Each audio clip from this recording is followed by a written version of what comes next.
part of this position and being holding this position is big because I know that I'm definitely one of the juniors out there that is very into this course, very into the game. I've been playing it for all my life, and seeing this course in good shape and good condition, and seeing that everyone that's out on this course happy and enjoying it is the biggest thing for me.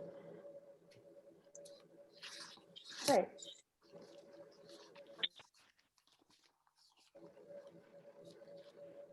Are there any areas that the golf course could be improved? I'm sorry, what? I can't hear you guys very well. Okay. Is there any room for improvement in the golf course? You know, with the water that we're dealing with right now, and I've heard that from Tom at the golf advisory board meetings that I've participated in, that we're running with lower water than we have in the past couple of years. There's not much I can say about it. They're keeping the greens in great condition. They're keeping the fairways as good in condition as they can with the water shortage that we have right now. I mean, the only improvement that can be made is that it could rain a little bit more for us. But the one issue that I think that we are going to have in the coming years is that a lot of the trees on the course are getting pretty old, and some of them are looking like they're about to fall. So if I could do one thing, I would probably put a few more trees where they're key obstacles that you have to go around or go over, because as soon as those trees fall, some of the holes are going to get a lot easier, and it's not. And I'm not saying this is not going to be as enjoyable. It's just going to be a little bit more less difficult. And I think that part of having a good golf course is that there have to be a few holes on it that are difficult. And right now, because of all the trees that we have and all the obstructions that are in your way, there are tough holes. And I'm not saying that there won't be, but some of the holes that are perceived as difficult are going to get a little bit easier. So that's the one thing that I would probably do. There, I have a question for you.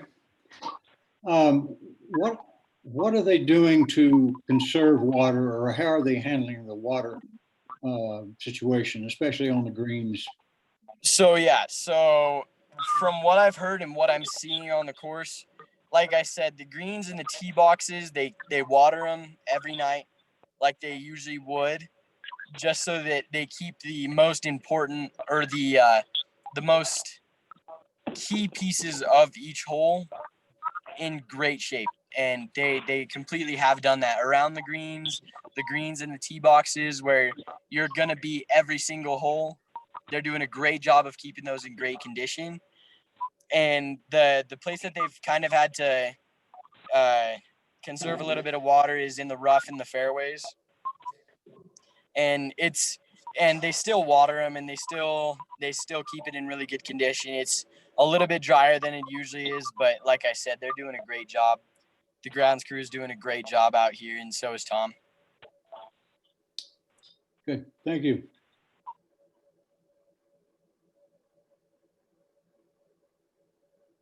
Hey, any more questions from the council? What grade are you in? I just started my sophomore year, so 10th grade. All right, thank you, Senior. Thank you, there. Thank you much. Thank you, guys. Thank you. Okay.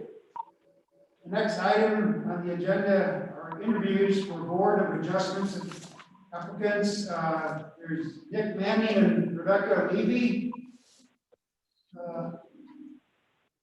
Okay, Rebecca Levy, would you like to go first?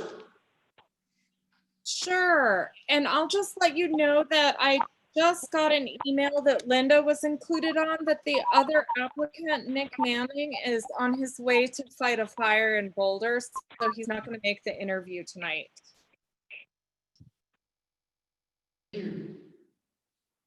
But hello, thank you for this interview opportunity.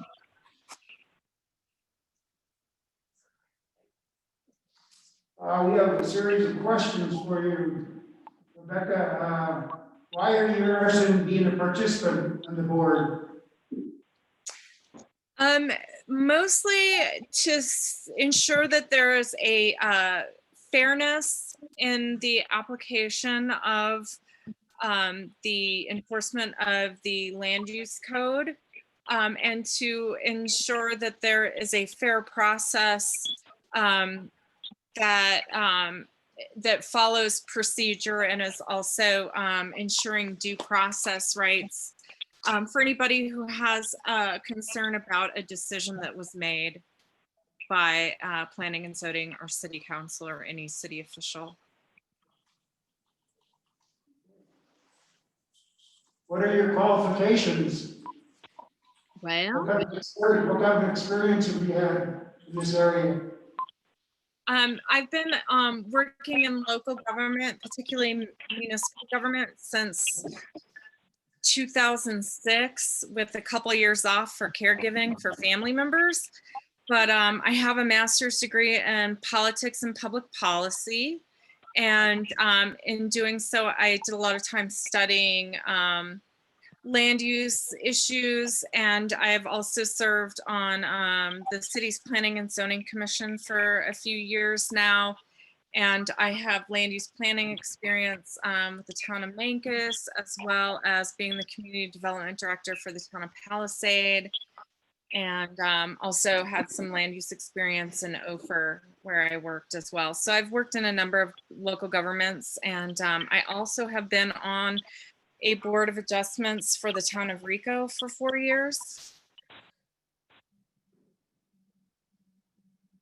Okay, thank you. Any questions from the council? Hi, Rebecca.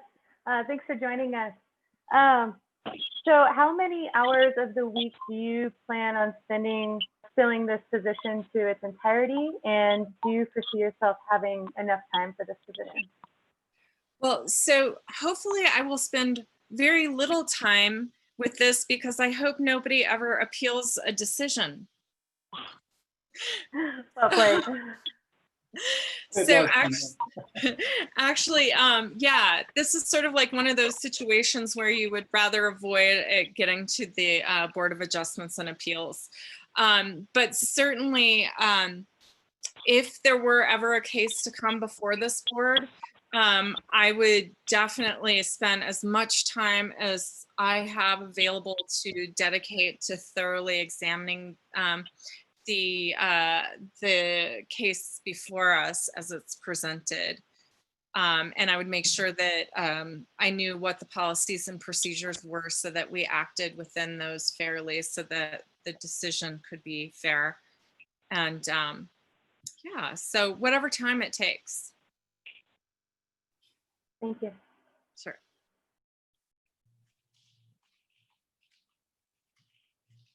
I have a question more for us. When are we trying to have the next Board of Adjustments meeting? We have an applicant already. We have an application already in the planning office, requesting a Board of Adjustment meeting, but we can't have one. We don't have a full board.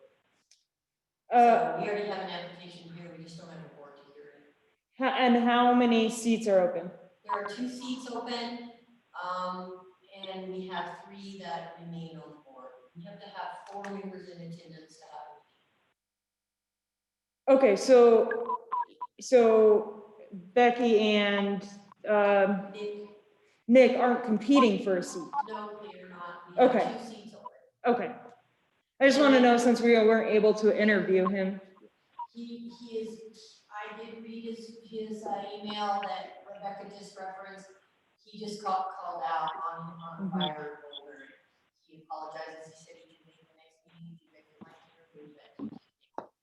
Okay, I just didn't know if we should put this off or not. You could point one and meet him next time, however you guys want to do it. Okay.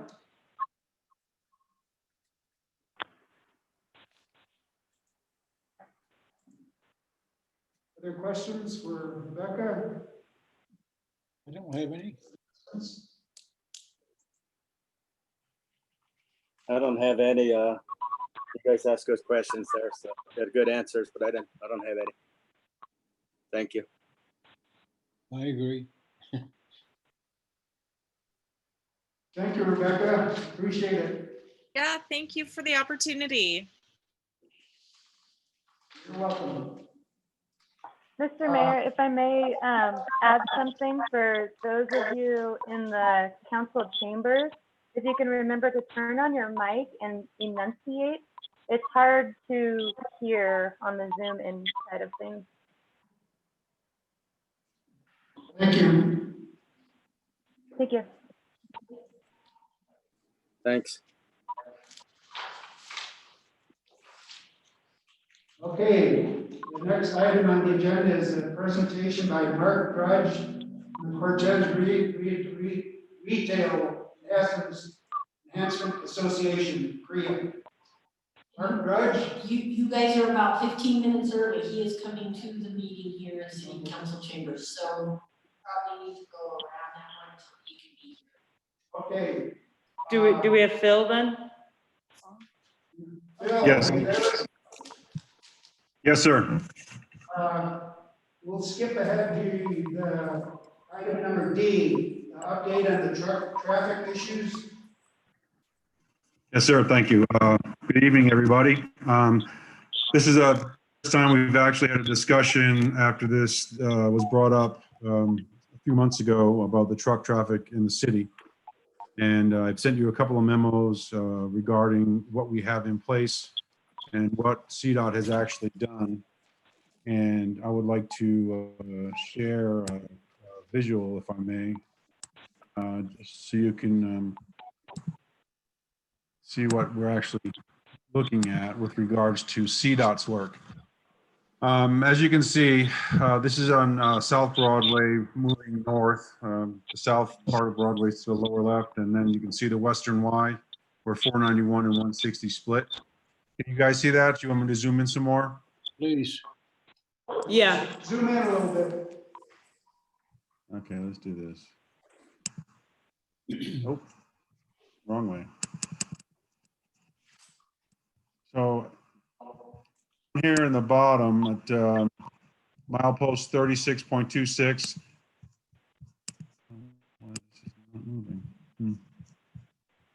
There is at first the heads up for the trucks at 1.5 miles away from the split. And that's telling them to stay left to go 491 north. And then again at milepost 37, there's actually a diagram of the Western Y that says 491 north and 160 east.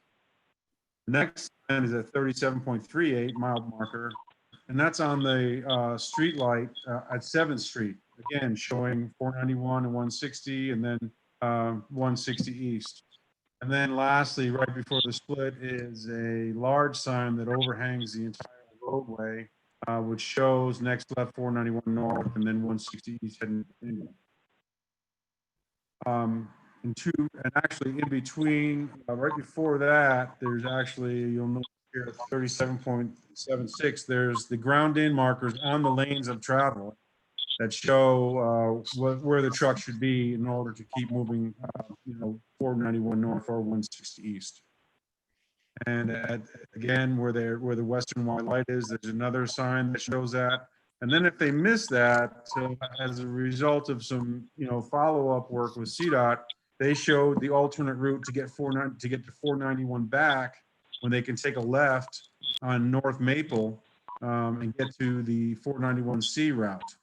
So what we're dealing with is drivers who are really just not paying attention, and they're whatever software they're using says get back on, take a left-hand turn to get back on route, left here, get back on route. And so in the memos that I've sent you regarding this, because CDOT has really they've really stepped up, and I've asked them to see if they could put another diagram sign, that one that actually shows the road splitting in the port of entry. So when a truck is in there to do whatever compliance work they have to do, get weighed or inspected, there's a big visual aid there before they're online and they're not doing traffic. And they're getting ready to take a right back onto Road G and get headed north again on 491, 160. So, I don't really know what other things we can do to inform truck drivers that they need to stay to the left to stay on track and not come into the city. So at this juncture, it's a matter of, enforcement, but it's up to the city council to determine, what level of enforcement you want to do and how we demarc the city streets. And so that's the discussion I want to have with you. And I know that Mike has an opinion on how we could achieve this, if whatever you all want to do. But and when I did send my the memo on the 28th of July, the cleanest thing would be to restrict all through traffics on city streets. But that isn't talking about our local deliveries or trucks coming in to deliver goods to retailers or do work for construction, or even having to do with the mill there on Market Street in the center of town, or anything like that. That is not what we're trying to achieve here. We're just trying to stop these through trucks from not paying attention and doing their jobs and getting lost, and then getting on our small side streets and driving kind of fast and panicked because they think they've missed their mark, and they're really concerned about where they are. So, that's where I feel like we need to go. We had, eliminated through truck travel on 7th Street because of the proximity to residences, school zones and whatnot. And when I had seen, the 6,000 gallon gasoline trucks driving down that route so they could avoid the stoplights on Main Street, that's when, we had this discussion and made that happen in the previous council. So the only other route that would make sense to go through the city with truck traffic is actually Empire, but the western end of Empire is not designed to handle truck traffic. They can't make wide right turns off of North 491, and there is no way for them to really stack and have a right-hand turn lane right now with the right-of-way that we have and the existing infrastructure that's in place. So, in the interim, I think that it would be the easiest way to address this would to be restrict through truck traffic in the city, and then we could post those at key locations throughout, so they know that you can't do this. So they're going to be on the main line before they make turns, and then eventually at some juncture, development of the western end of Empire, as well as signalization of the eastern end of Empire and 145, I think that would be a really good time to progress towards opening that corridor for through traffic. But until we have the physical infrastructure to accommodate it and have it done safely, I would recommend that. So I am open to any and all questions and discussion. Phil, there's something I noticed the other day, because there were some trucks parked on the side street in front of my house trying to figure out where to go. And then they went up Linden Street to Montezuma, turned left and got back out like you're going.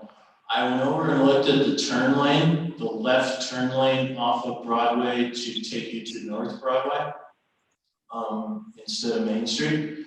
And that turn lane was full and those trucks had no place to go. It looks like it doesn't hold that many pieces of traffic or number of trucks. And so that may be a factor. That left turn lane may be too short. At what intersection, Mike? Right in front of Burger King, where they make the left-hand turn to go north on 491. Right. Yeah. Well, actually, that's all just painted, and that really isn't really designed for trucks to get back on route. But yeah. Well, when there's a red light and they can't cross and go over from South Broadway to North Broadway, so to speak, across Main Street, Right, again, we're dealing with the condition of truck drivers who are not paying attention. Yeah, there's no place for them to go to turn left there, is what I'm trying to say, if it's full. So you mean instead of like hanging out in a ongoing traffic lane, they just keep going? It may be, I don't know, if you get several tractor trailers along lengths in that turn lane, it fills up pretty quick. And I noticed that when I was coming up. I don't, that's maybe just an observation, but I think Phil's got a point. If we want to limit the truck traffic, we would say no through truck traffic on all streets except these streets, much like we did with the speed limit. Every place is 25 unless posted otherwise. And then we would have signs out at the town city limits that says, hey, no through truck traffic on city streets except as posted. That would be the easiest way to do it. There's some conversations to what streets need to be through streets. And so we'd have to have that conversation. Parades on Main Street, Empire should be a through street because of that. It's a detour. Sligo south, I don't know, there's some south to 7th, but not on to 7th. There's some discussion about what we would need to do with those streets.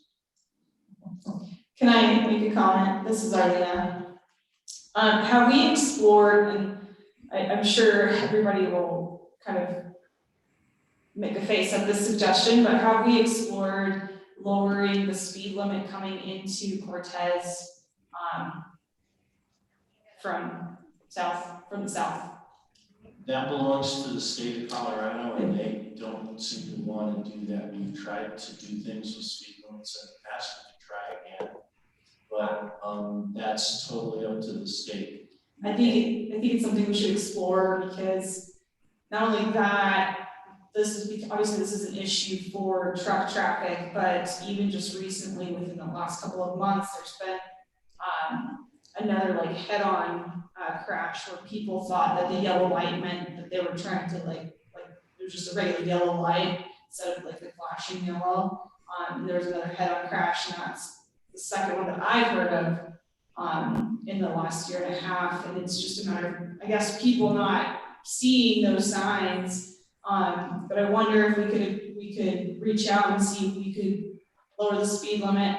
I don't know what type of ramifications that would have, but maybe you could expand on that. Thank you. Well, that's a good comment and question, but the reality is when CDOT does a speed study on a corridor, oftentimes they find it to be too slow and they raise it. And once you open that can, there's no closing it. And if they do a traffic and speed analysis of a corridor, oftentimes they raise it. But and I can talk to them offline to articulate that question, but that's what's generally happened.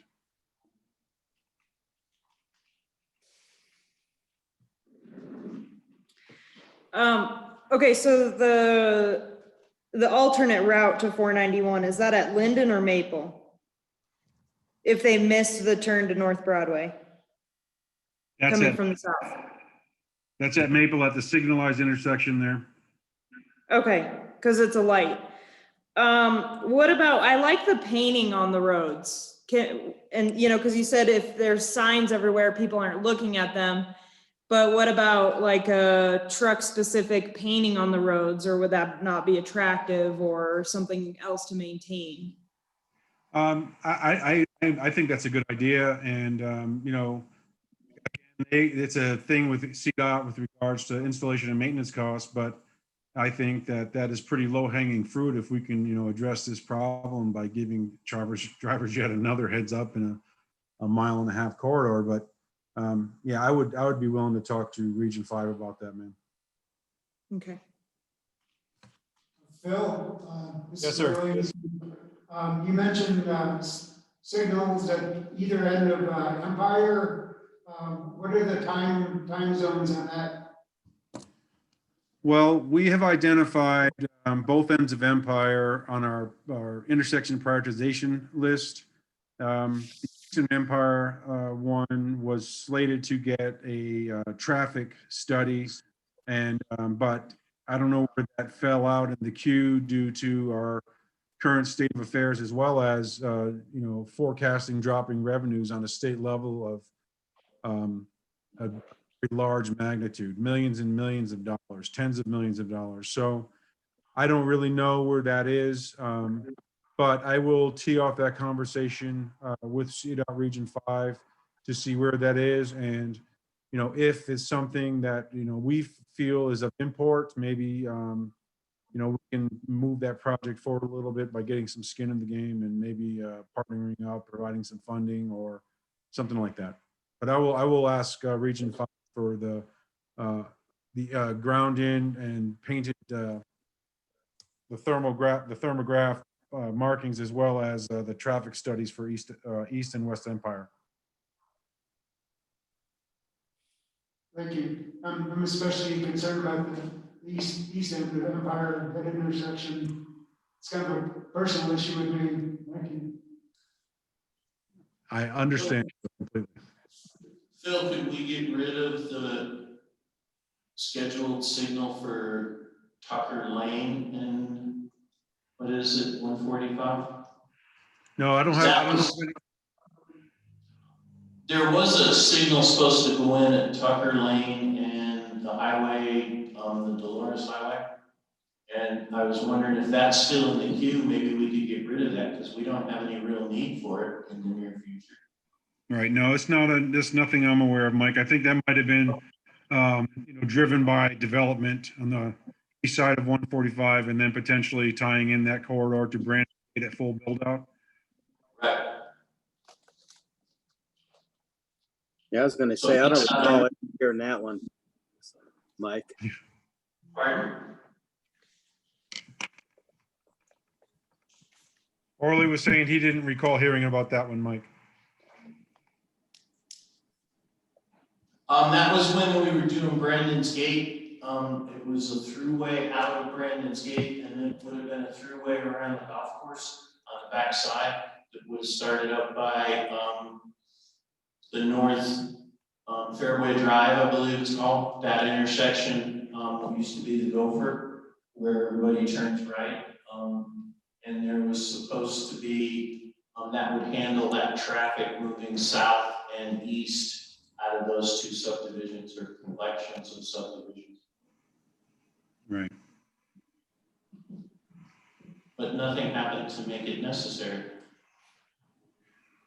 Yeah. So, I just wanted to, have a discussion with you all. I mean, you can just, give some direction to John or myself or Mike, and we can, come up with some kind of a plan. And,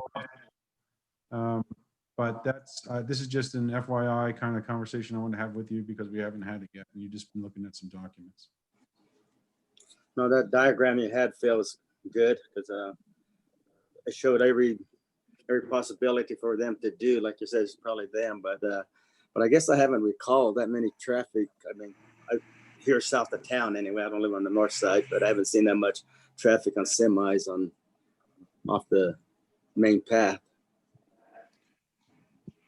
I get a lot of input from our customers on the north side, going up down Chestnut, down to Empire, trying to get back on, on 491 North, and like Mike says, going to Montezuma and hanging a left, heading west, trying to get back onto that 491C connector there. And you all are aware how beautiful Montezuma is and how much our residents enjoy walking on the medians, and just really want to curtail this activity as quickly as possible. Oh, what street is the mill on? Is it Market? Market. Yes, ma'am. Okay, so I assume that there's big trucks on that road because it seems like a big right of way. Yes, it is. And, and they're very cognizant of, the neighborhood with which they work. They've been there for decades. And I haven't heard any issue with regards to them speeding or behaving poorly, as opposed to these other units driving south on Chestnut and the like, getting back on, on their route. It seems like Empire Street is naturally going to be the through street for trucks besides Main. So I think the ends of the west and east ends of them need to become a priority in the future. Yes, ma'am, I would agree.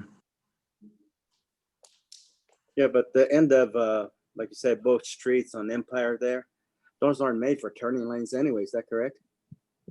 Well, currently, Orly, the space and configuration is not designed for truck traffic, but, I know there's a parcel that is on the north side, on the west of Empire, that is for sale, and I know there's a lot of infrastructure in the way, but, I just think that maybe we can look at that holistically and do some long-range planning, and maybe we can incorporate and just do some road realignment there and try to make it safer for trucks to get through our city. Is it worth having a conversation with the property owner yet?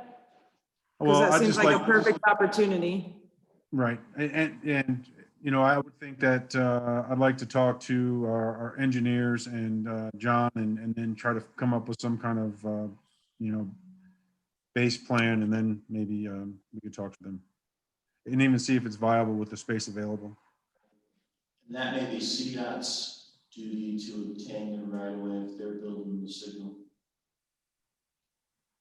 Because if they're gonna do like at Hawkins and they want more lanes, they'll build them. And so that's CDOT's who did the lanes off of Main Street, the turn lane to the left and the right.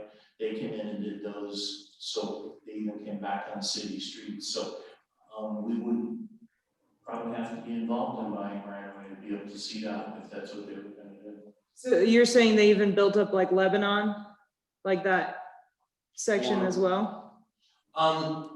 CDOT usually plans what they want for an intersection. Phil can correct me if I'm wrong. And then the ones I've seen, my clients did not have to purchase the right of way CDOT did, because it's onto their highway. So they very jealously guard access to their highway, and you do it their way or you get the highway.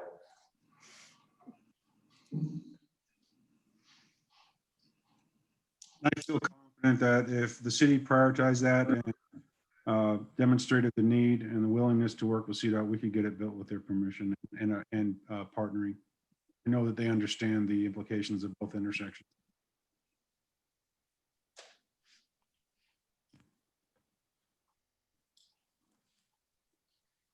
Any other questions for Phil? Any other comments on this item? Thank you very much, Phil. for your Thank you. presentation. All right, thanks, Enya. Okay, item number C on our agenda is a presentation by Mark Drudge from Korea. Good evening, Mark. Thank you for joining. There or there? Is that one there? Okay. Yeah, go to that one there and push the button, make sure the green light is on. And talk Speak- very close.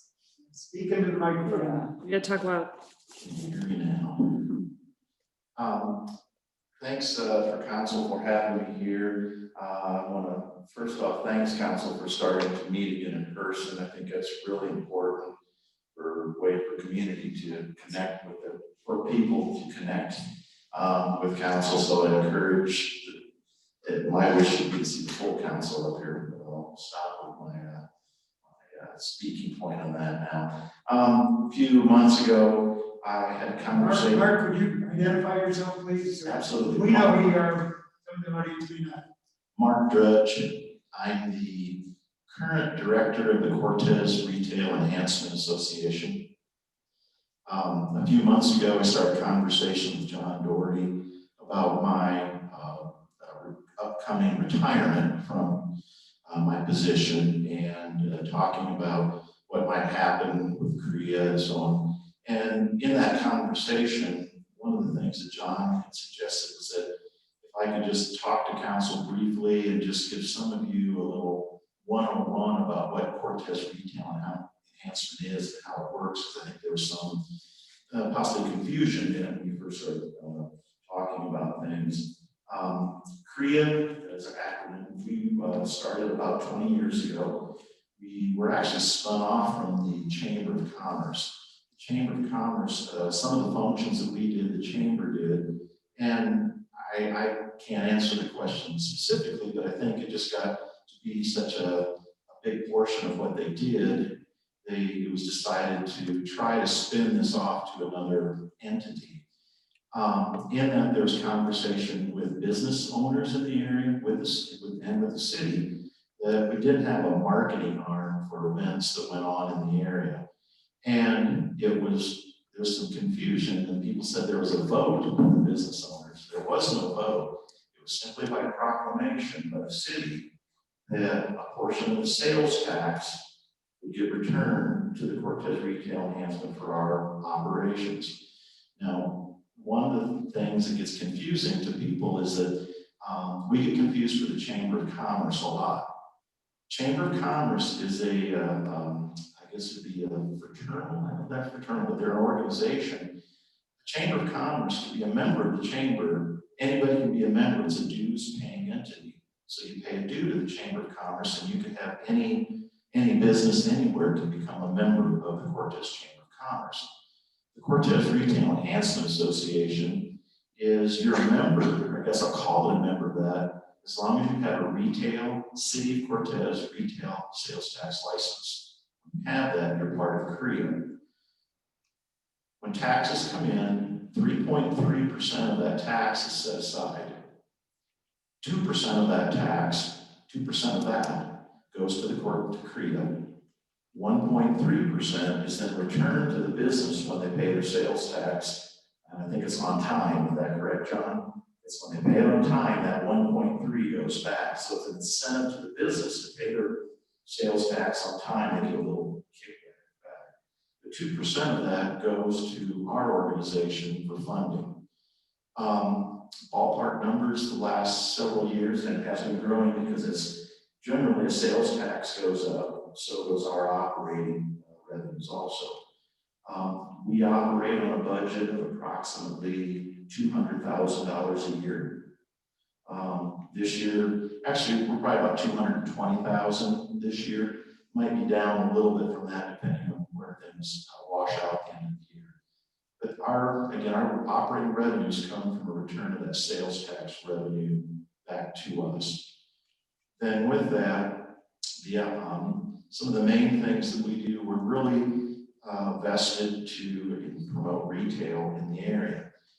In the past, when the organization first started, one of the main things they did was the Cortez Cash Program. You've probably heard of that.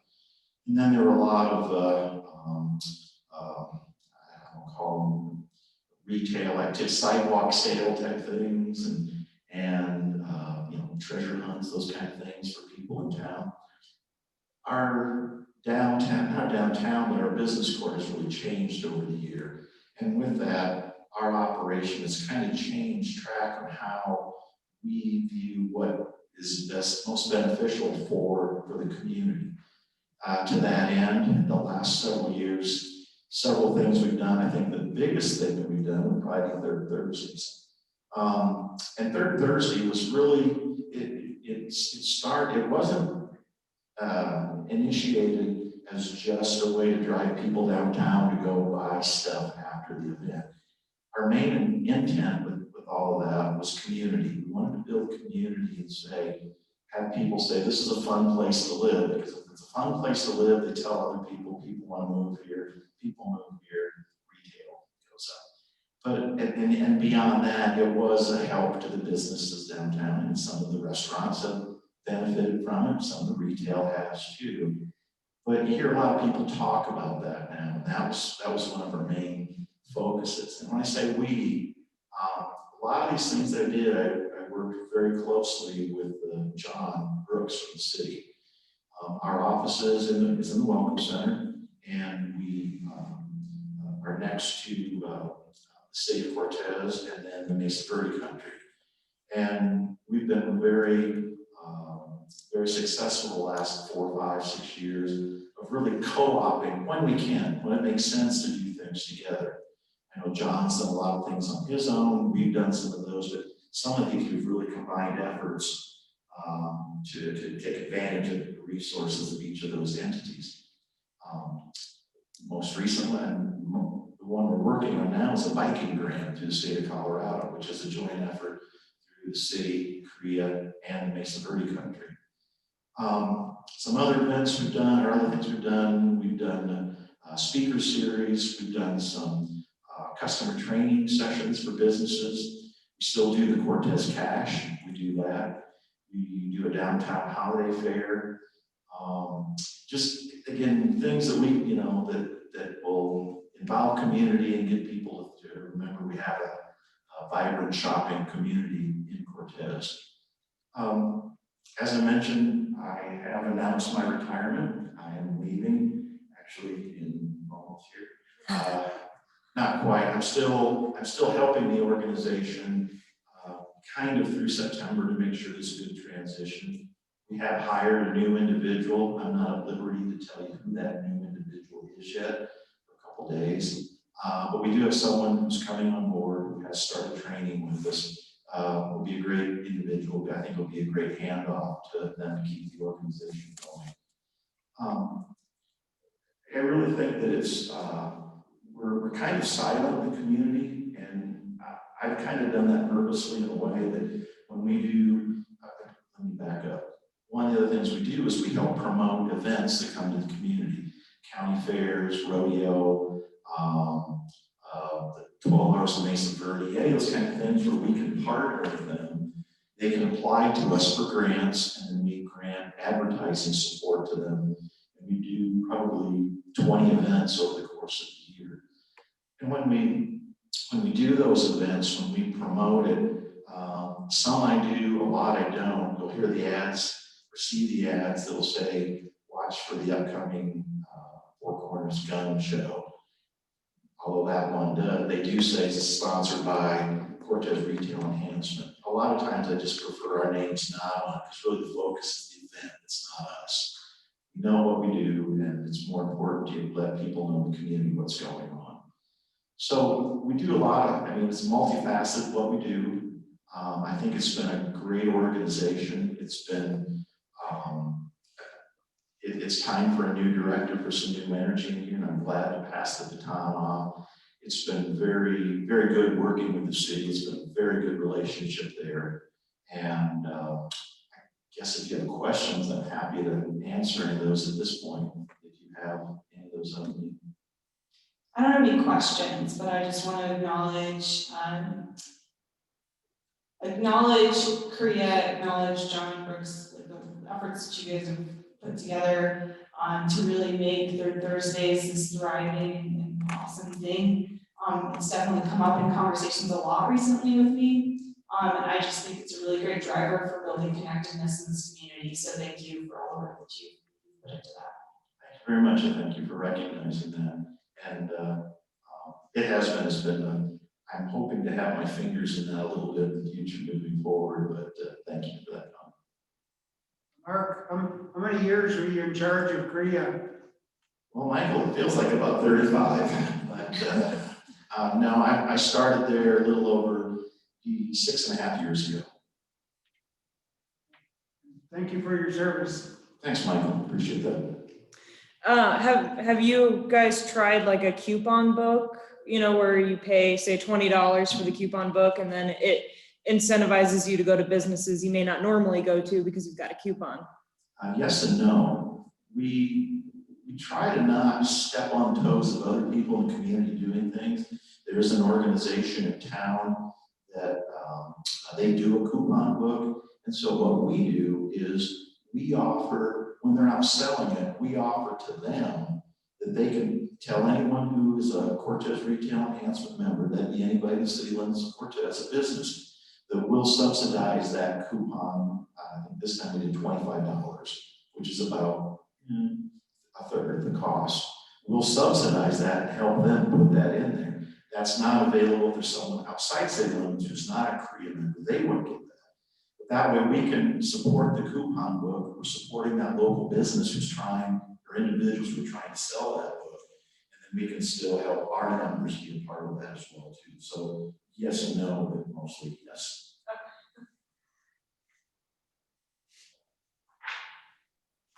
Yeah, Mark, just want to say thanks for all your work you've done and everything. I know you helped a lot of activities here in the city, like the Balloon Fest, fireworks, and a whole bunch of other stuff. I appreciate that. And then also that stuff that comes after that Cortez Cash, that's really handy for a lot of people during the holidays too. Just want to tell you thanks. Thanks, Orly. Appreciate that. Mark, what are your plans for the future? Lots of travel and places sunny and warm in the wintertime. But no, we're staying in Cortez. So we like Cortez a lot, and this is our home base. Thank you. Any more questions or comments, council? Thank you very much, Mark. Appreciate your presentation. Thank you. Thank you. Next item on the agenda is the continued discussion on disposal of the airport fire truck. City Manager John Doherty, Fire Chief Jay Balfour, and Airport Manager Russ Machen. I think I'll start this, Mayor. Both the fire chief and airport manager are here. As has been discussed with the council prior, we have a fire truck at the airport that has been decommissioned because of age. It will no longer be certified to fight a fire, so recommendation has been to declare it surplus and get rid of it. And now the question is, well, that's the first question for council to declare it surplus. Then the second question is, how would you like it disposed of?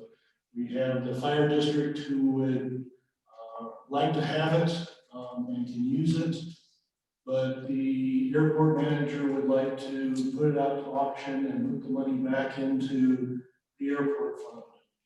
And so they're both here to answer questions of the council, and I'll turn it over to them.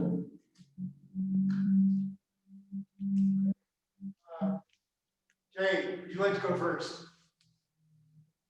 Yes, I would love to go first. My name is Jay Balfour. I'm the fire chief of the Cortez Fire Protection District. I reside in Cortez, Colorado, 423 South Park Drive. I have 39 years with my wife. It's a great place to live. Thank you. I've been with the fire district for, it'll be 40 years, October 3rd, 1980. I started October 3rd, 1980. And when I started, we responded to approximately 250 calls for service.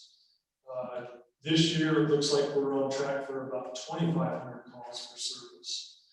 In 1980, we were an all-volunteer organization. In 1987, we went to a fire protection district where we received our funding, not from the city of Cortez like we did prior to 1987, but we received it from the taxpayers of the district we cover, which is 162 square miles.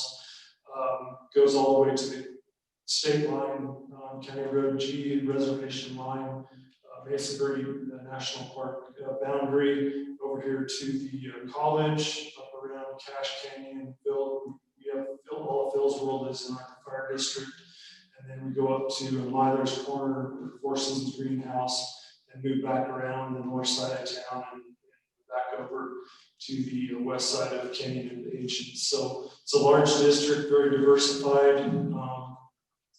And we do that with a minimal number of people. We have 12 full-time members currently, 12 reserve or part-time members, 5 volunteers, and 4 staff members. We don't pay our folks a lot of money, not by choice, but by necessity. Our firefighters make $12.30 an hour, just above minimum wage. Our engineers, the person that drives the fire truck, is making about $14, maybe 25 cents an hour on average. And our lieutenants, the company officer on those trucks, are making about $15.50 an hour. They work a 48-96 schedule, meaning they're on for 2 days in a row, they're off for 4 days in a row. Of those 2,500 calls that we respond to, approximately 120 of those annually are what we call wildfire, grass, brush fires. fires, etc., lightning strikes. This is where this truck could be very beneficial to the fire district and the citizens of Cortez and our neighboring communities. This truck has a lot of potential. In fact, I don't know that it's actually put out a fire in its life, in its 23-year life. Only in training. In training, yes, yes. So in training, it is put out pretend fires. No, they're real fires. I'm just joking there, but same flammable liquid that you would have on airport crash. We would house this truck at Fire Station 2, which is down just south of the old M&M, or at the southeast corner of Highway 160, County Road G.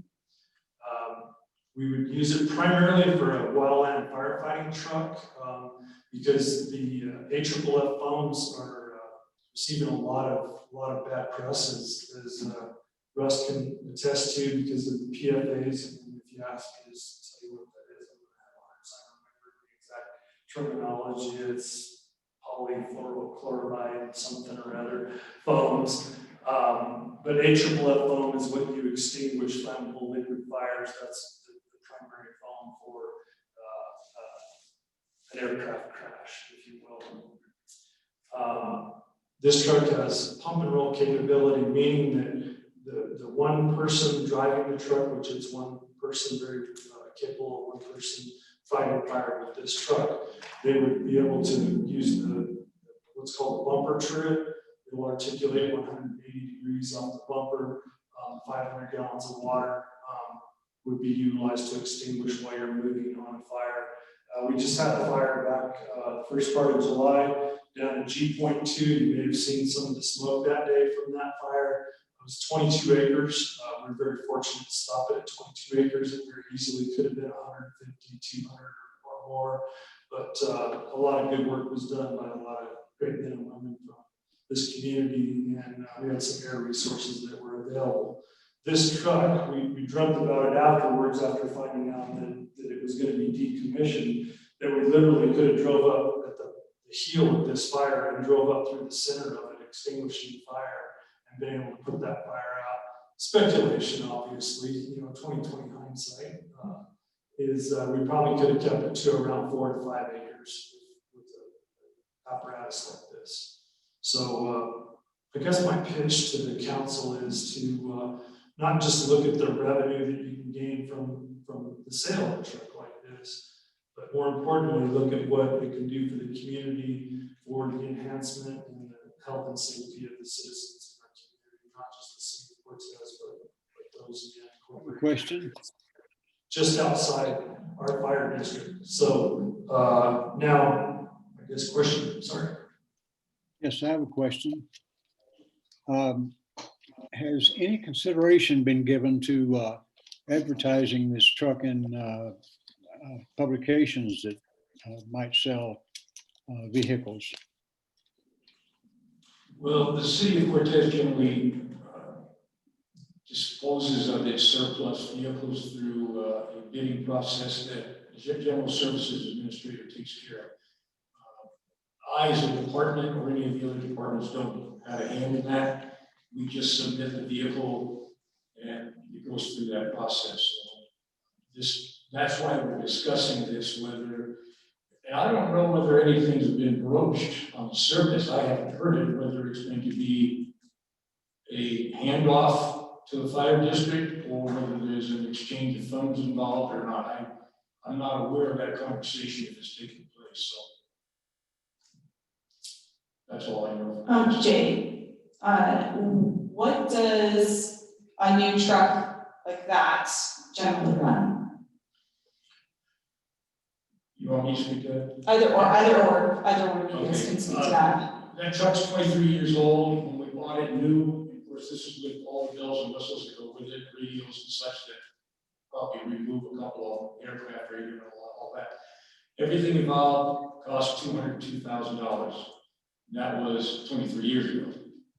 Due to inflation and FAA requirements to have more and better on every truck that's produced now, it's probably going to be in the 275, 300. But that would be a new truck. Okay. Not that, all that being said, being 23 years old, it only has 4,000 miles on it. Okay, and Russ, how much were you hoping to sell it for again? Can you remind me? You know, we had no idea. We asked the mechanics, they didn't really have a figure. It's one of those things where the market will tell you once it's put out on BidNet or whatever avenue they choose to do that sort of sale. Okay, and remind me again, what were you hoping to recoup? How much did you want to get back? There again, I don't have a dollar figure. I just would like as much as possible. I'm sensitive to the sentiment that if it's a pass off from one taxpaying entity to another, I get that. But in truth, it's not the case here because the airport is not a not taxpaying entity, tax supported entity. And the airport is not a tax supported entity, it's an enterprise fund. So it's like apples and oranges in that case. I operate that airport and have for 29 years on a razor thin margin. I squeeze blood out of the current. And as John touched on 2 weeks ago when we first broached this subject, he's very sensitive because he's aware of my budget that we need every dollar we can get. So it would be malfeasance on my part in my waning days there not to bring out the fact that it is an asset, it does have value, but I'm also sensitive to Jay's tight budget in lieu of the wage structure that he mentioned. So you folks have got a decision on your hands. And if I could throw something in, the auction we were using, I believe, is internet auction, so you get things from, people from all over looking for things. We had some old beater, that's what I'll call them, snowplows that we bought and used from CDOT as government surplus that sold for what they were rather large sums of money, and people traveled great distances from the Midwest, I think it was, to come buy some of them. And then we've had other things that you would think would bring a prime price that tanked because they just weren't needed or they weren't appropriate for people's use at the time. So it will be a crapshoot what that brings unless we put a reserve or something on it. And that's more of a Rick Smith question because he's the one that does that. Thank you.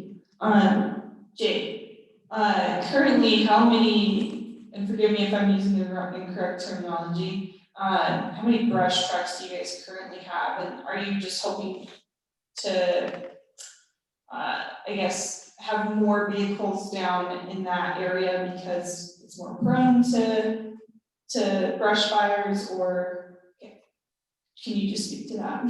Sure, thank you. Absolutely. We currently have 3 brush trucks. They're called Type 6s. They carry 300 gallons of water and they'll pump about approximately 150 gallons of water per minute. This truck holds 500 gallons of water, of course, and I believe it pumps a couple hundred, 350 gallons a minute. 250. So 250 at top speed, you get 2 minutes of activity.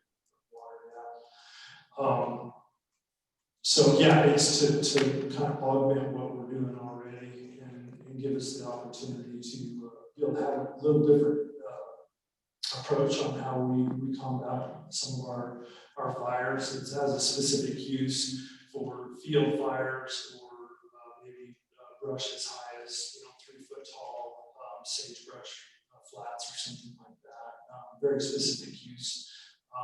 I do believe that to keep it in perspective, and correct me if I'm wrong, but it was a 90-10 match when that truck was purchased. 90% was FAA funding and 10% was Cortez, right? Correct. Yeah. So we paid about $20,000. Yeah. So just figuring out the depreciation on it, it brings it down significantly, and I am totally respectful of the enterprise fund that the airport has, but like I said, I would be remiss if I was to plead the case for the fire district because of the benefits that it could keep in this community, and specifically for the Cortez Fire District. There is What another value exchange. that we can use other than dollars. As some of you are aware, and the new council members may not be aware, we surrendered voluntarily our operating certificate at the airport 4 years ago, because the current airline is using an aircraft that we no longer need to have the certificate. If they change their aircraft to a larger size, 10 seats or larger, or we get another airline in here with that size or larger, we're gonna have to get that certificate back. There is a small codicle in regulations where we would not have to get a truck in order to meet the fire protection requirements of having a certificate. If it's deemed burdensome, if it's a small airport environment such as we have, so maybe in exchange for the truck, the fire district could be amenable to providing fire protective services at the airport for a crash incident. Now, correct me if I'm wrong, Jay, you would have to respond anyway because of your district bylaws without any memorandum of agreement. Not for aircraft, but for structure. We're required to respond to the airport property for structural fires.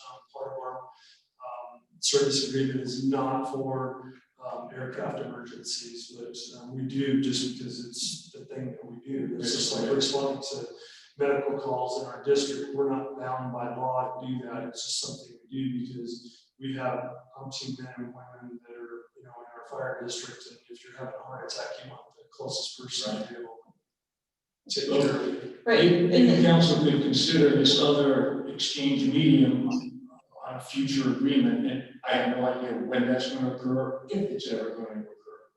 But it might be an agreement with the district that if a certificate is needed again, that they would provide, if we were to apply for it, and it was agreed by the FAA to get that tiny little codicle in the regulation, if we were to embrace that, and they were to embrace it, if we could make this agreement perpetual based on the exchange of the truck.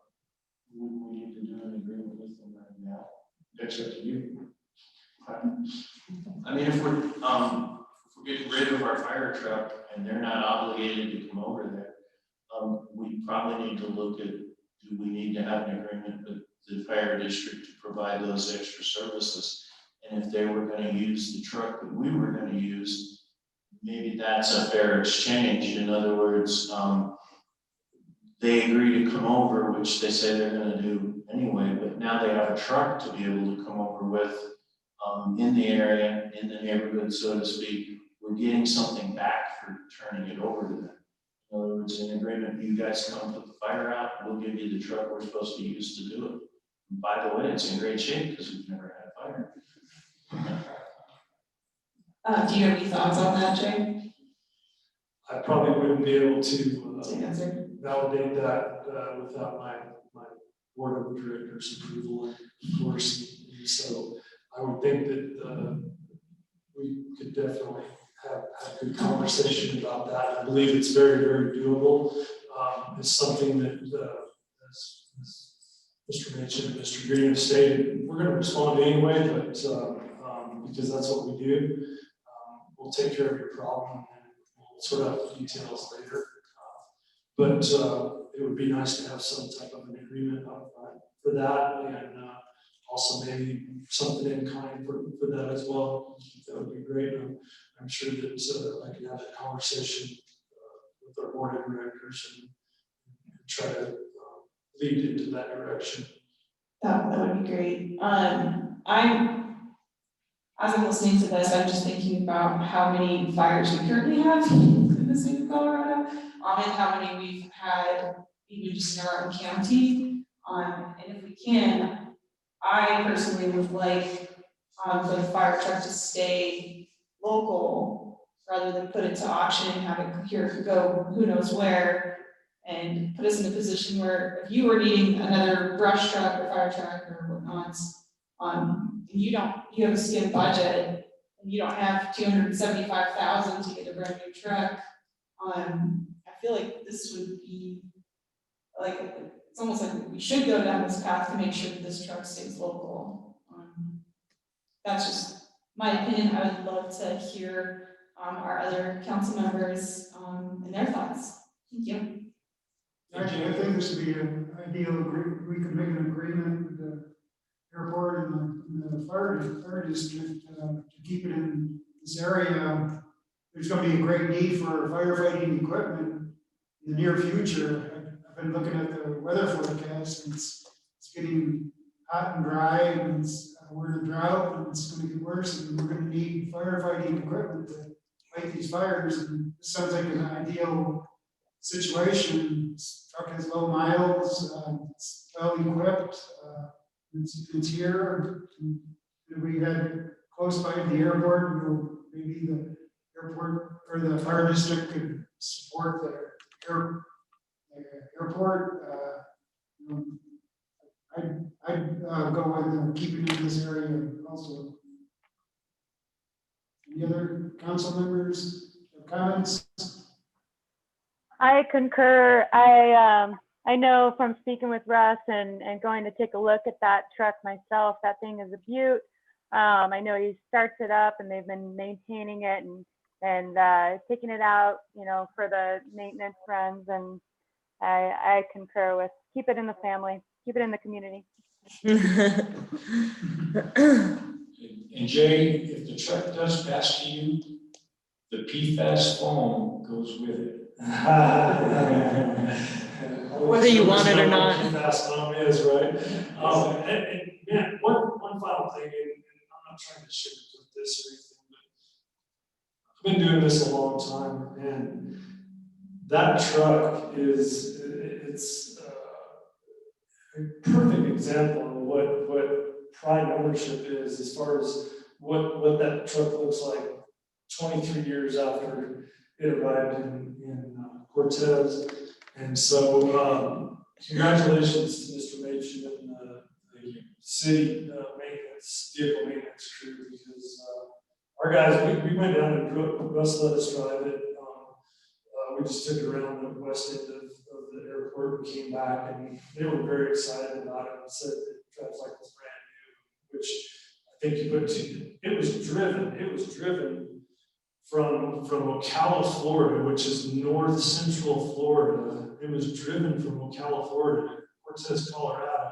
So that's 2,000 miles. So Russ put 2,000 miles on that truck in 23 years. And like I said, it went down to Bloomfield Refinery for a number of years and did their annual recertification. So good job. Good job. Yeah, I'd agree with my other council members that it seems like a really benefit to our community to keep it here and have it be used by you guys. And I think personally, I would agree to letting you guys have it and not on the condition that your board signs like an MOU yet. I feel like we should give it to you regardless, but that would be an added benefit to, as a thank you, and working together. So. Yeah, that thing Mike Green was talking about, an MOU or whatever it was, I couldn't understand where he's coming from. But the reason I'm saying I don't think we need an MOU, and I believe, like Amy said, keep it in the family in Montezuma County on that behalf. But I see that I think we're not a fair trade or anything. It's just let it keep it with the community, because it only takes one fire to destroy something, and at least they can respond. One more piece of equipment could help them out a lot better. Thanks, guys. Thank you. Okay, any more discussion or questions on the fire truck issue? Thank you, gentlemen. Appreciate it. Thank you, Jay. Council, thank you for your time. Thank you. Thank you, Russ. Thanks, Russ. Thank you. Next item on the agenda is a discussion on Montezuma County Land Use Code. John Doherty. And Tracy, I see she's on there. We have this on here, or it was on here originally because Montezuma County was moving forward very quickly with a revised land use code. It's my understanding, Tracy can correct me if I'm wrong, it's my understanding it's currently tabled indefinitely. So this is as a discussion item when the council meets with the Board of Commissioners. And Tracy, do you have anything more to add? The newspapers state, so my understanding is they are not moving forward with the Dolores River Valley plan changes, but that they will still be considering, and according to the newspaper on September 22nd, some other changes that are worthy of some discussion. Amongst those is, I think, creating a zone 1 to 3 acres. So that would reduce the acre size from 3 acres down to 1 acre if that goes forward.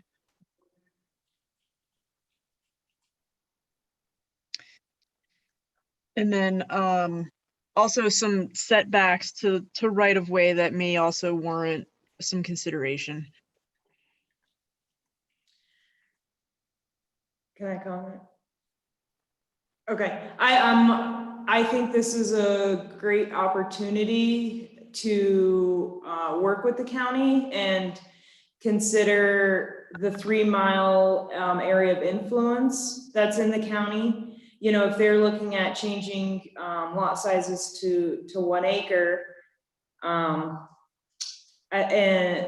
and get rid of setbacks, I think this is an important time to, one, have an updated master streets plan so that, you know, we are really looking at where we want our through roads and how big we'd want our right of ways, and then, you know, kind of work on a real plan of what that would look like in that city county area.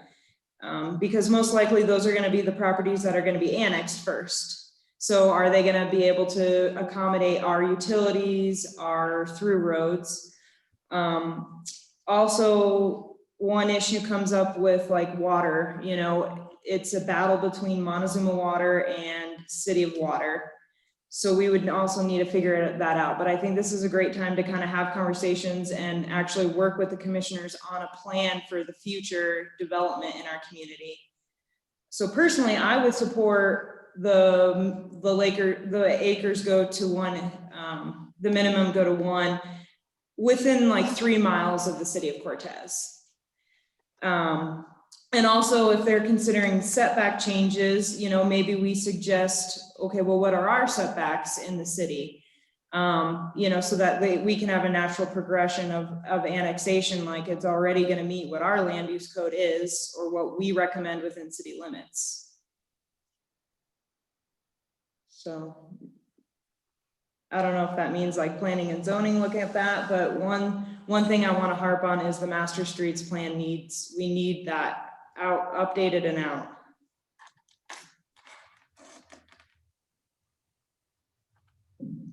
I understand there'll be public input on the changes in the county land use code, like this zoning from 3 acres to 1 acre. Would there be quite a bit of community input in that? Tracy, do you know?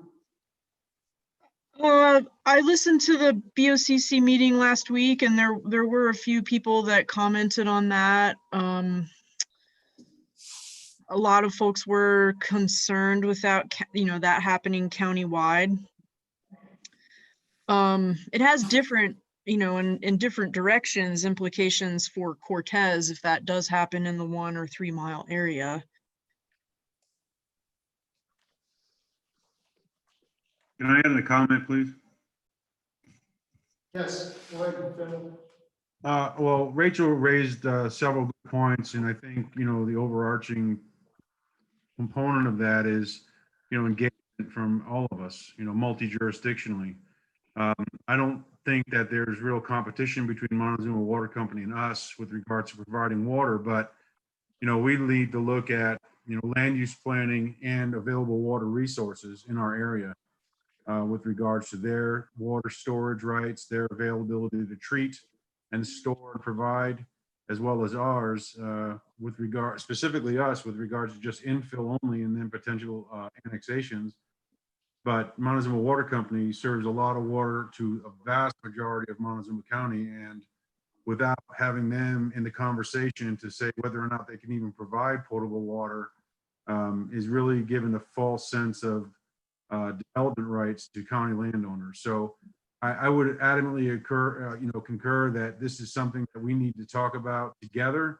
And it doesn't really have to do with political jurisdictions or boundary lines, but more of a sense of, we all live here together and we need to figure out how we can help each other out and promote growth in the area. I have to go along with that, yeah. I think Tracy, oh, sorry. I think that's a good plan. Plan to plan. And Tracy, can we task your board with updating the master streets plan? Because I think that's a really important component. Certainly, we, as hopefully you recall, do have a draft. We were kind of waiting to get through the land use code prior to moving that forward so that we weren't doing multiple major changes at once. So we do have one available that we can take to the public. Is there a way at the same time to do an official street map for the city? Because we need one of those as well, and we don't have one. That's a good idea. We kind of, but we don't have all these little right-of-ways that were dedicated, not right-of-ways, but actually dedications that were made to the city. These, what they call the hidden subdivisions that we learn about later. There's some of those out there. And that official street map would help us to know where those are as well. In other words, it's not just streets, but it's the unbuilt streets we would also have mapped out. I think this could easily run into a lot of confusion without something specific in a map, at least. And this is Phil Johnson.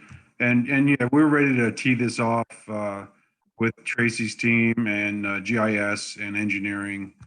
We have just, we know this is something that needs to be knocked off a list, and we're ready, willing, and able to get it done.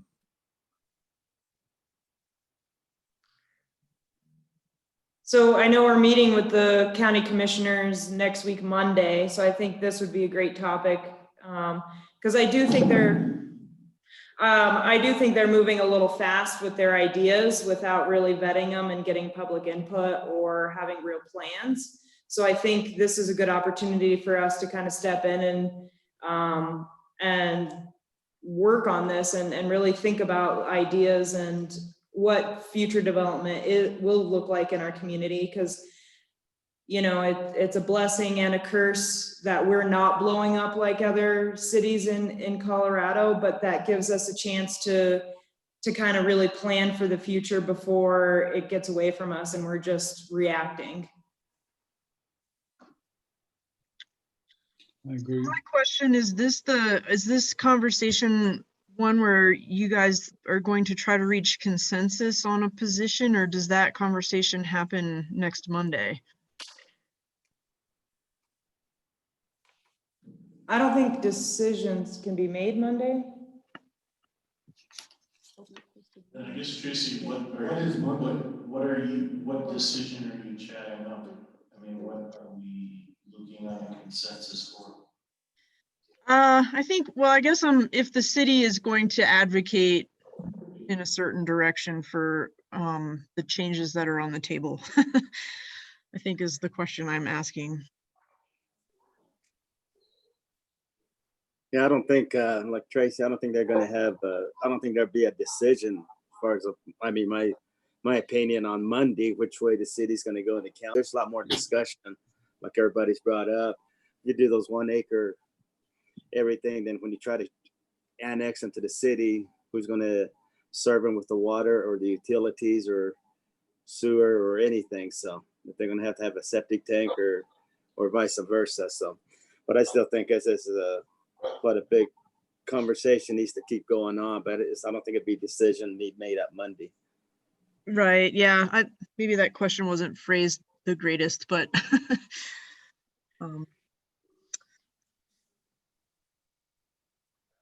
Are you asking if the council would come up with like basically a statement together on what we think of their proposals and what we want to see happen? Is that what you're asking, Tracy?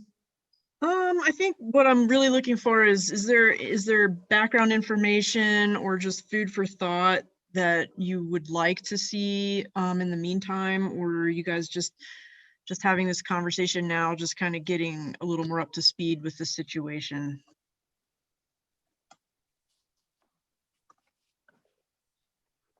Wouldn't the first thing you do at this meeting is find out exactly what the county intends to do and chat it up and then set future discussions based on that?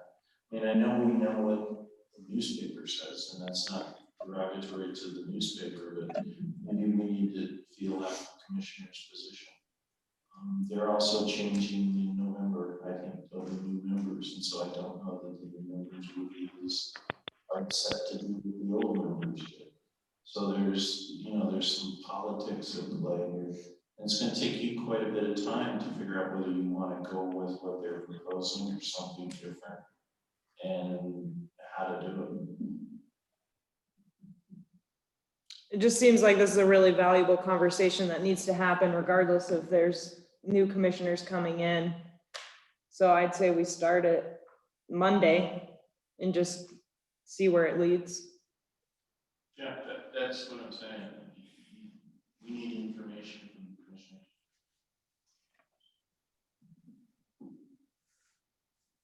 Has anybody seen the proposed legislation, or are they just chatting? I have the updated document. If I can email that out. Would council like to see that? Mm-hmm. Yeah, I think we should take a look at it, Tracy. Yeah, email that to as soon as possible so we have some time to look over it before Monday, so we have some comments. Right. Send it tonight. Thanks, Tracy. Thank you. And just checking in, is there going to be a representative speaking from Montezuma Water on Monday? No, it's a meeting between the county and the city. Okay. So if we need answers about water needs and or the sewer needs, then we should be reaching out on our own, or what's the plan of action there? That would be the sanitary district and the water district. It depends on where you're going, which one it would be. The sanitary district may or may not be involved because it's probably on septics. Well, and I will say that the county commissioners are not going to talk about this again until September 22nd. So we at least have one more official meeting before then. We have a little bit of time if we, want to expand this conversation to the water district or other utilities. Not much, but.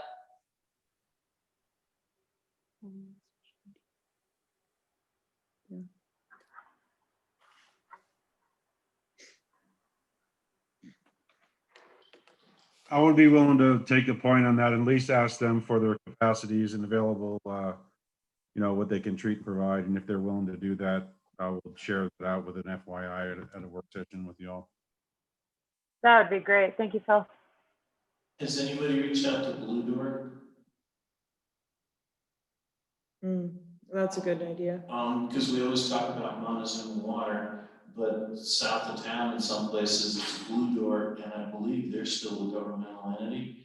I'm not sure where they get their water from. I actually thought it was us, but I'm not sure. They buy it from us. Yeah. Okay, so, but we might need to chat them up if you're gonna talk about, are you gonna have problems with city annexation? Because, that's another governmental entity to deal with, much like the Sand District. Precisely. And yet it's different from Montezuma Water in how they look at their territory.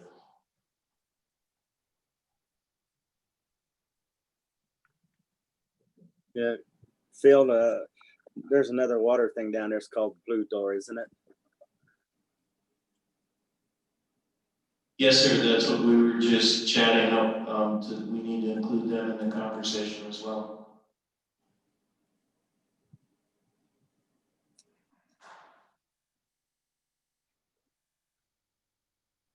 Okay, are there any other items we might be wanting to discuss with the county commissioners on Monday? Council?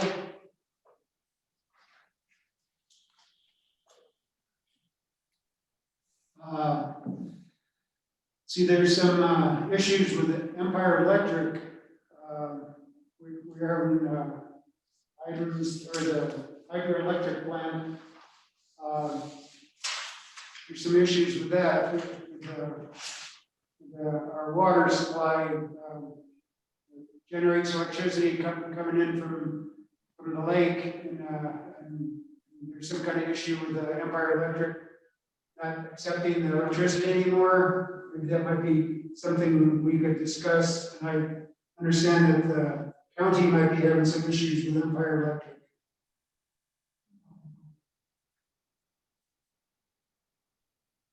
It might just be something we might discuss with the county commissioners. Mhm.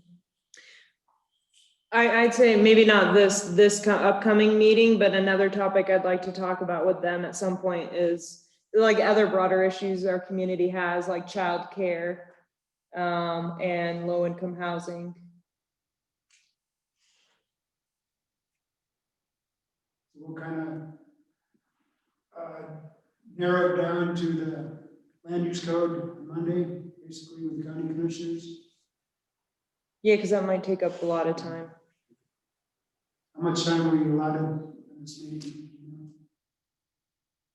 County commissioners on Monday? I don't know. Probably 2 hours.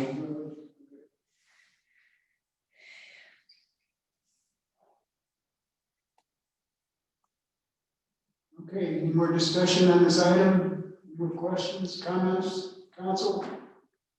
Tracy? Okay. Next item on the agenda is the discussion on the process for replacing the vacancy on the city council. City Clerk Linda Smith.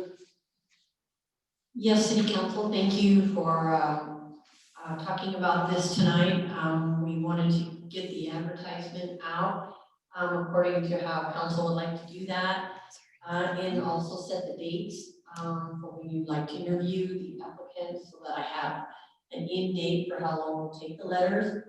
I didn't know if you guys want to try to work towards the goal of September 22nd for interviews, or if you were wanting to do them on October 13th, which is this 60-day timeline that we need to make our appointment. So I'm not real sure how close you guys want to make that happen. So I'm just sort of here to get direction from you guys on how to proceed and get the information out there. People already are sending letters in, so I'm just collecting them. But we do need to do the advertisement process like we do for all our other positions. We do have the requirements that we did, just like the election, where they need to meet the rules that you guys all ran on. So those will be included in the letter or the advertisement. We can put it on the website, the newspaper, anywhere that you guys want us to do that. Linda, what's the timeline to fill that vacancy? We have 60 days from the date of Sue's passing. We do need to make the appointment on October. How many 13th. days? We have 60 days, that's all. 60 days. We need to make the appointment no later than October 13th. No later.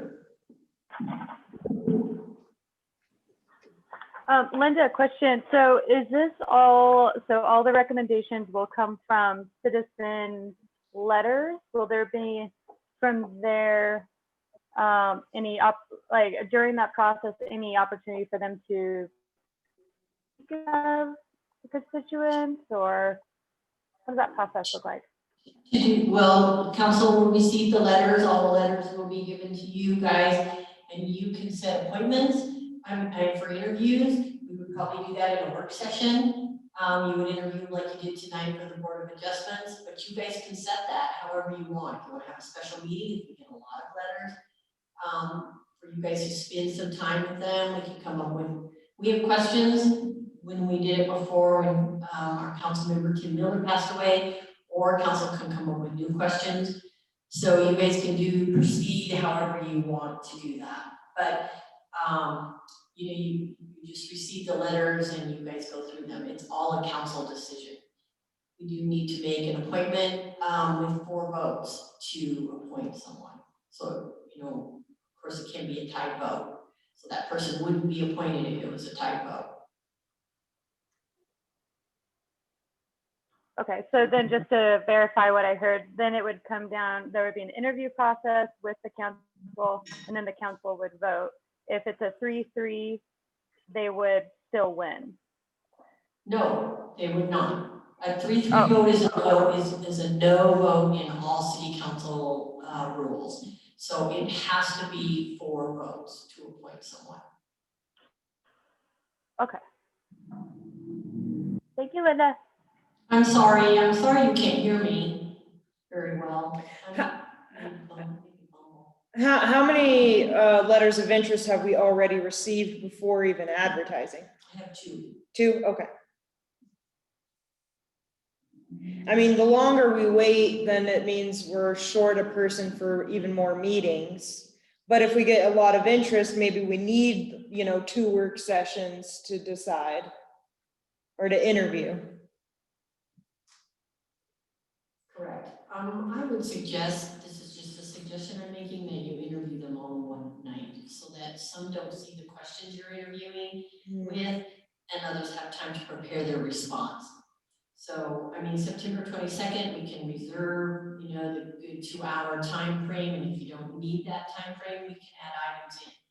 But it really is helpful if you have it all in one night so that you guys have the same process going for everybody. Okay, that's a good idea. And you're not gonna be limited to just these prepared questions. Somebody's gonna say something you may wanna follow up on. It may be going down the rabbit hole, it may be getting valuable information. This is someone that's gonna work with you folks for the next 2 years. So you're gonna wanna know something about them. And so I would just say, you may suddenly want to see, whoa, I gotta go down here and ask some questions. It takes time. Don't try and do it in 15 minutes. I would set aside the whole work session for just this endeavor. And if you're done early, you get a break. I wouldn't set anything else in there at all.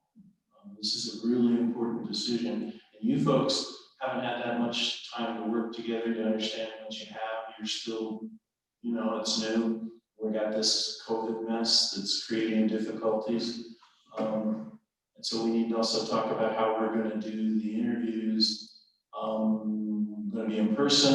We're going to continue the hybrid. I think there's something to think about. The quality of the interview. Is it the same if you're online?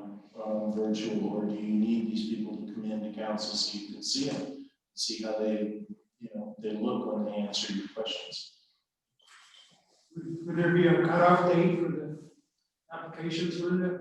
That would be your decision on what date I would need to put in the newspaper so that it's, we're letting people know, we're being transparent on this is the last day so that we don't have them coming in late. And, we can get them out to you guys right as soon as that date ends. I don't have to wait till the council work session Friday to get them to you. I can get them out, you guys can look them over. Again, we can set the September 22nd date for interviews. You don't have to make a decision that night, just so it's on the agenda by October 13th for the decision to be made. So you can interview and we can appoint on the 13th, or you can appoint that night for the 22nd.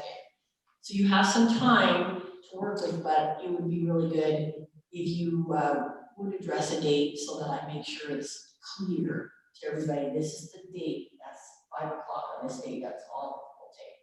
Can I make a proposal? Sure.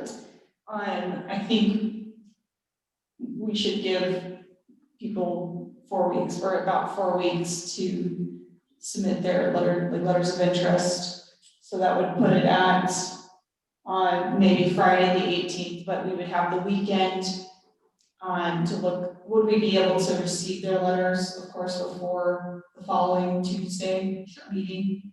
Okay, so receive, how about you send it out with the workshop and agenda and stuff like that, if you could send them out, so. Well, of course, right, but like the letters of interest as well.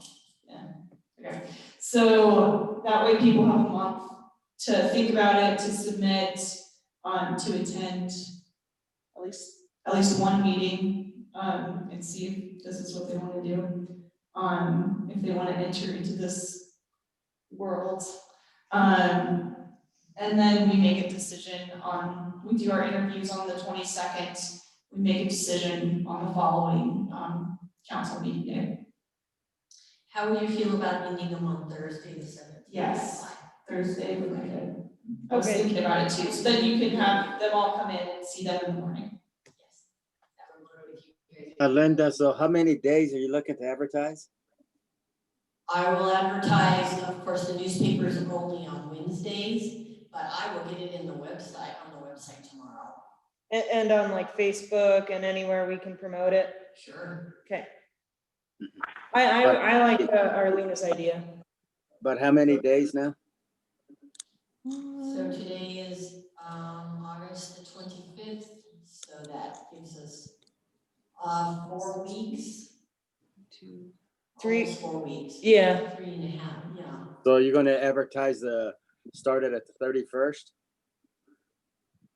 I think she said Yes. tomorrow, or like, I can advertise tomorrow for the Facebook website, all the pieces that we can do that are out there in that part, but the newspaper would only be in 1, 2, 3 Wednesdays. That's all I can do because I can't get it in tomorrow. So 3 Wednesdays before they would be due on the 17th. And will you advertise it in the newspaper every Wednesday until then? Yes. Okay, good. If that's what you guys want. Yeah. I would say advertise it as much as possible that we can afford. It will mainly include the information that we put in for the election, to run for the election, so that they're clear. They have to be city residents, have had to live here a year, so we'll verify before they're given to you. They have to meet the rules just like everyone else that is on city council. So we'll verify all those before they go out, and that gives me that time to do that before I send them out on the 18th. Okay.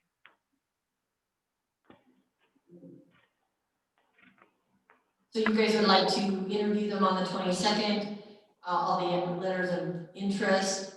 You'll know on the 18th how many you have, and then you'd like to make the appointment on October 13th. That gives you some time to think about your interview process. Yes. Okay, that works. Thank you. But I would say, at first, depends how many applicants you got. I mean, before we start, schedule for the interview, for the appointment. I mean, Okay. if there's 10 or whatever on it, we could still schedule on a work session to interview them. And then the following meeting, we can think about it and appoint. Okay, so you're good with September 22nd to interview Orly and October 13th for appointment. Looking at my calendar here. I think it would be the October 6th meeting. October 6th is planning and zoning. You guys have 5 Tuesdays in September. It'd be the 13th. Oh, If you have a 5th Tuesday, we would not have a meeting. oh, okay. So the Yes. interviews would be the 29th.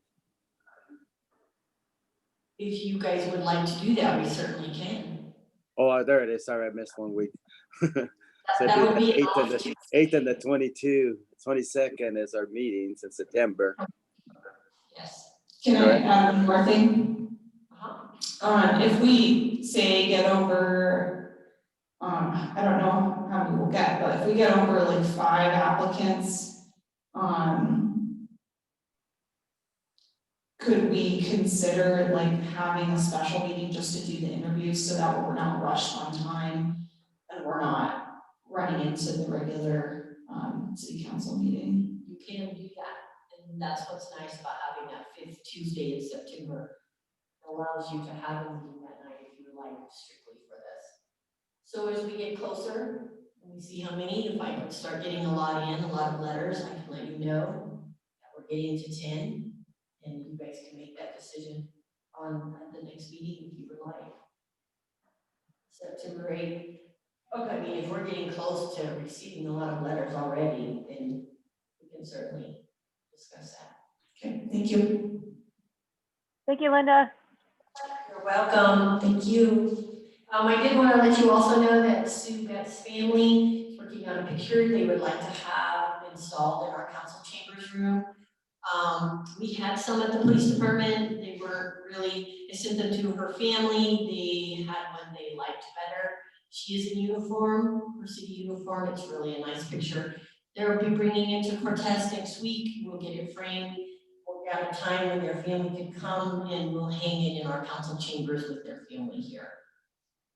So I just wanted to let you know that we are working on that, and hopefully that will be done, you know, before we have appointment of our new person. It will be a special thing for their family. Working on that. Yeah, thanks. That sounds great.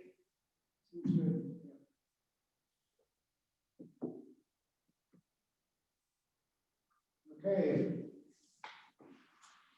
We're on general discussions there. I have a request from Debbie Spears. She sent the council the grant application and hasn't heard back from anybody. Are you guys okay with that? And then her suggestion was to do those the first quarter of 2021. What are you talking about? It's the city grant, like the community giving kind of grant that we do.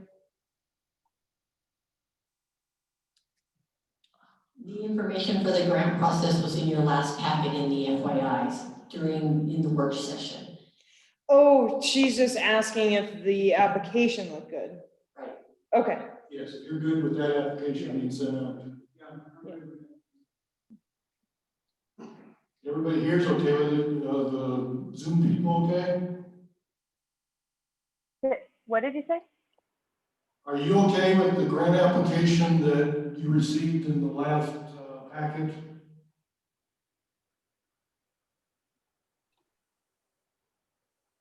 I'm not sure what you're talking about, John. Yeah, can you repeat what topic you're talking about right now? It's the application for when you guys give money to the local organizations that need money, like Renew, like, I'm lost now. There's a list of people that the city donates money to, the shelter, access, trying to think, there was some other organizations that, do food service or do like, what do you call it? Not kitchens, but, the Good Samaritan Center, and it's an evening where again you spend about one workshop going over everybody's application and deciding how, not only who gets it, but how much. It's sometimes really easy and sometimes it's not so easy.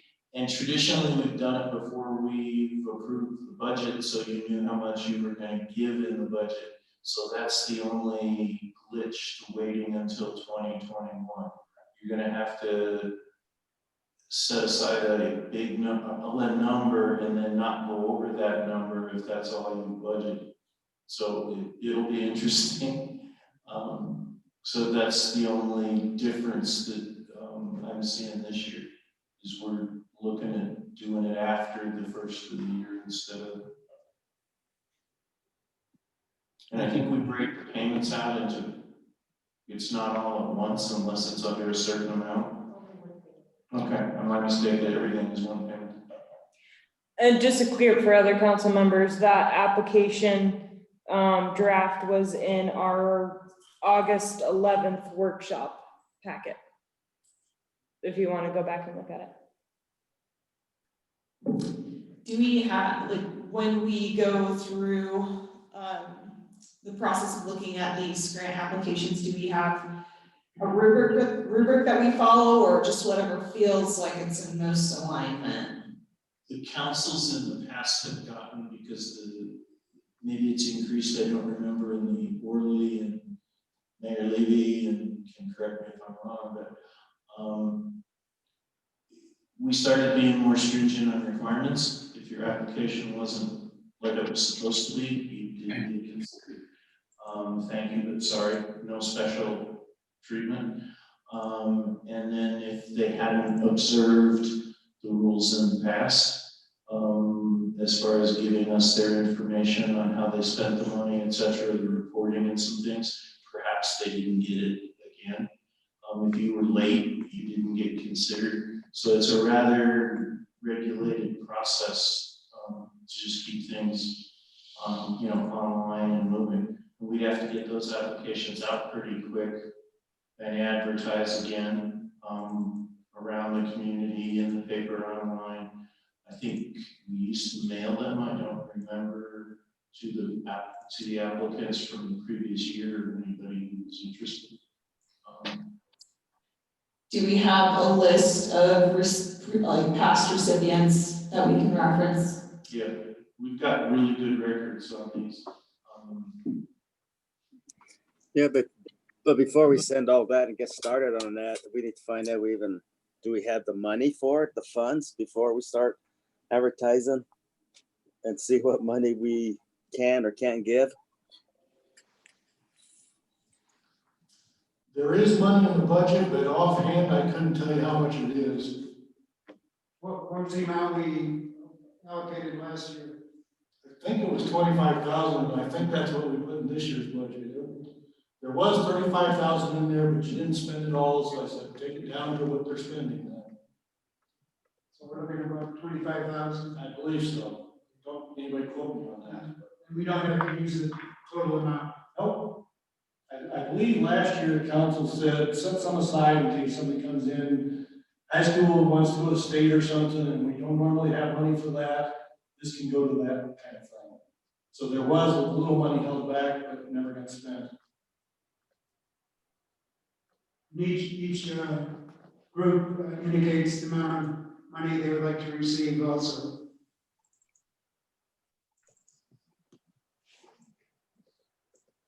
Okay. So what are we at? Are we deciding something? Are we saying like the application looks good? Yes. Put it out? Just Okay. good to go with the application. Mm-hmm. Good to send it out. That's all I have.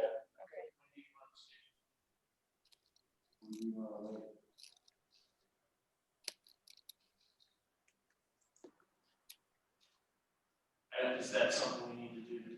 What's the normal timeline? I mean, it says 2021, so does the money get allocated in January 1st? Or, It gets paid out of next year's budget. so we'd have to wait till next year's money? But you can go ahead and approve it, and then that way they know whether they're gonna get money in 2021 or not. Okay. And I've never been intimately involved in this stuff, but I assume that we would send out the checks in the first quarter, and if it's for charities, they probably would like it early in January as possible, so. Yeah, I think Mike's probably right. We need to schedule when you would like these organizations to come in and talk to you. And we've done this different. I remember Linda can correct me if I'm wrong. Some years we said, no, we don't really want to talk to you. We just want the paper. And then other years people have wanted to see these people come in and spend 5 minutes with you explaining what they do so you could ask questions. That's up to you. I like seeing people and hearing from them.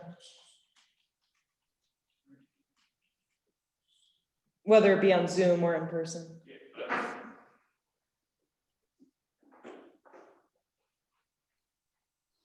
Oh, can we open out, can we advertise it soon and maybe make a decision in October, or? I don't understand, I guess I don't know what the typical timeline is for the past few years. Do you want to try for right after you get the new person out? Get the new person out first and then baptism of fire. Let's recommend. Let's do that. Sounds good.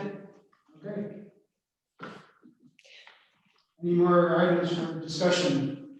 Just like looking through my email, finding that, the evaluations for, the city attorney and the, judge, is that something we'll do at the beginning of next year? Or when do we want to start, when do we schedule that? Because we did your review, but that was like middle of the year because you were hired in the middle of the year? I was hired in July, yes. Okay, And to my knowledge, you've never done a judge and city attorney, so it's, you set the precedent now, you can do whatever you like.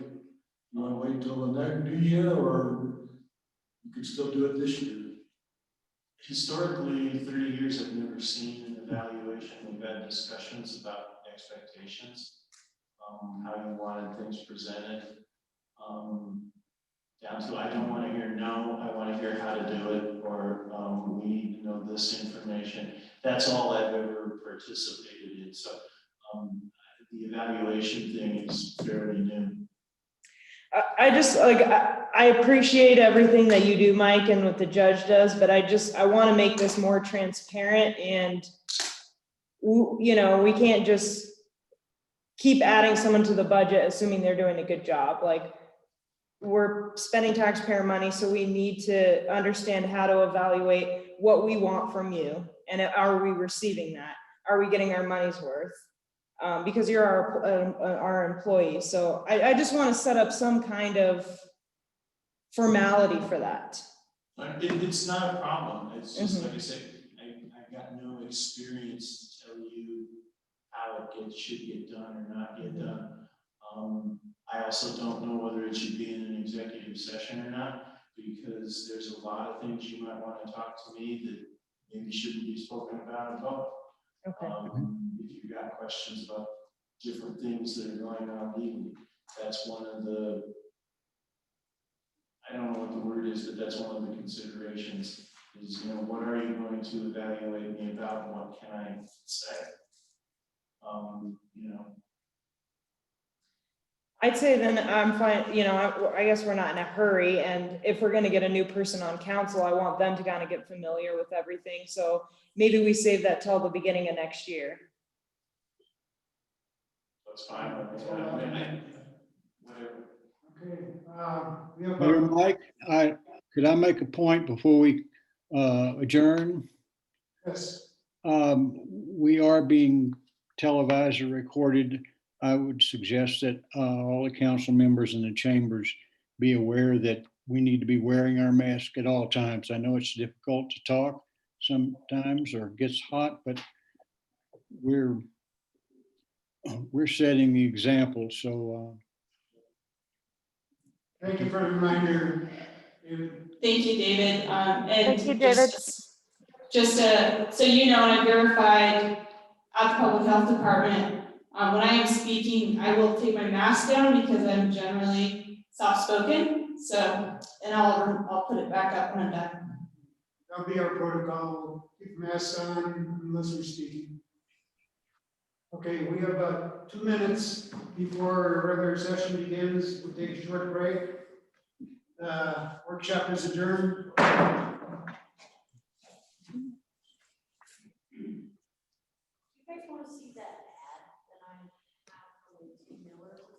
Yeah, I thought